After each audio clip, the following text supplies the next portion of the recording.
think it's too much, you can always become our 51st state. Canadian will become the 51st state. It will. Even though the left here is going to tell you that the people don't want that, no, they do. Especially after that truckers convoy several years ago. Those truckers that was such a peaceful protest, and they put everything on the line, and then they shut their bank accounts down, they arrested them. They were feeding the homeless there in, what is their capital? Is Ontario? I can't remember. But those brave Canadians, man, I had like the utmost respect for them when that truckers convoy happened. Watching it all the way across to Canada, it would just thinking about it gives me chills, how they were radioing each other and just all the TikToks. It was so powerful. And then once they got there, they were the people that were on the street. I mean, they were making a lot of noise to Parliament, but at night they were trying to keep it down because people, they literally, it was like a family protest. And there was so many, like every trucker across Canada. I mean, like total respect to Canada. So the liberals in this country are going to tell you that, Canadians don't want that. Yeah, the liberals in Canada maybe. I think I see tons of people saying that they want that because they would be under our Constitution then. So they wouldn't be under this charter system because they fall under the crown. They fall under the crown of England. So most of those countries do. So they fall under, what are they? Are they a constitutional monarchy, or they're a monarchy of some kind? So they don't have as many freedoms. So they would have less tax. They would have less money taken from them, and they would fall under our Constitution. And they're our neighbor. They might as well be our, a 51st state.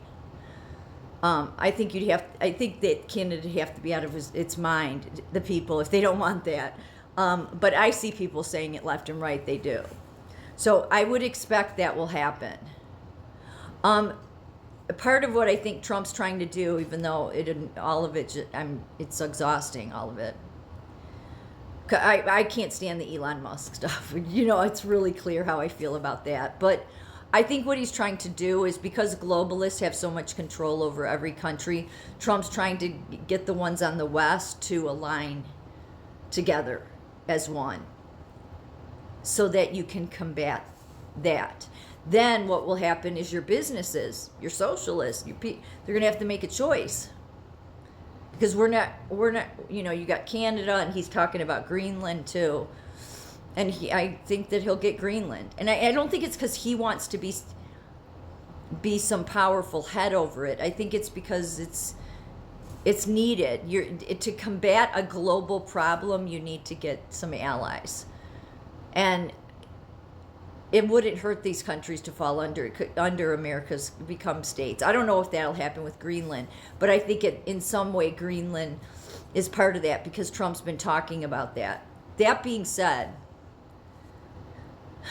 and I'm bringing this up again because I haven't seen to this day anybody bring this up.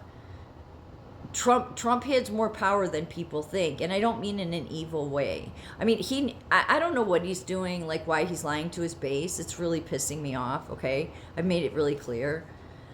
That said, though, he's royalty in Denmark, Norway, Scotland, England, Ireland, Germany.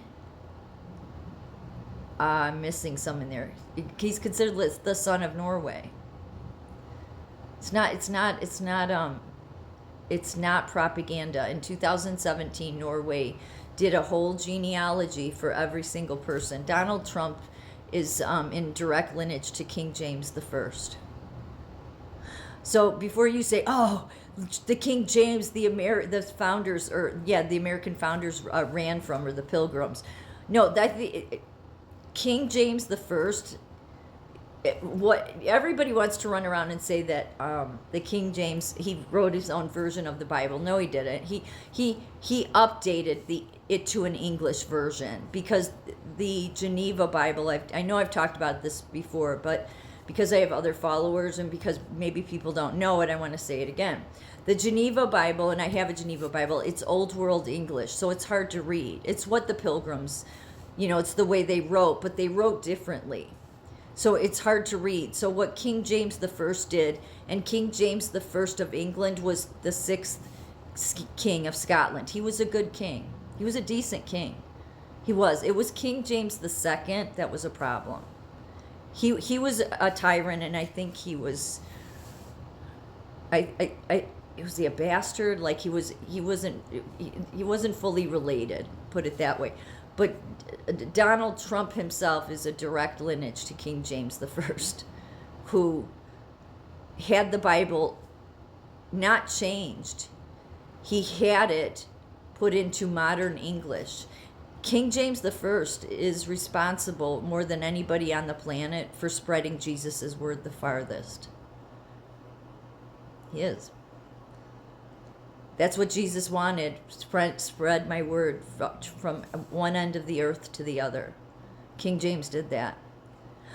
I know the Pilgrims, there's been this ongoing debate about, the Geneva Bible. It's the same, though. It's just the King James Version is easier to read because it's modern English, which is what we speak. And King James, the issue he had with the Pilgrims and the Geneva Bible was that they said all kings were tyrants. And he said that's not true, and he's right. He's right. They're not. God did not hate every king in the Bible. He didn't. He loved King David. So, there were others, be it few and far between, but there was kings that God was quite proud of, that were like, after his heart. And King David was one of those. King James the First was a decent king. He was trying to do the right thing. Now, you can make the argument that he, did witch burnings and all this. Back then, it's hard to say. I mean, you do have this wickedness running around. I mean, that's not the way to handle it, though. But that said, there were so many forces coming against him. I mean, it was the Catholic... it was the people that wanted to blow him up in Parliament, because they did. It's what remember the 5th of November is all about. Gunpowder, treason, and plot.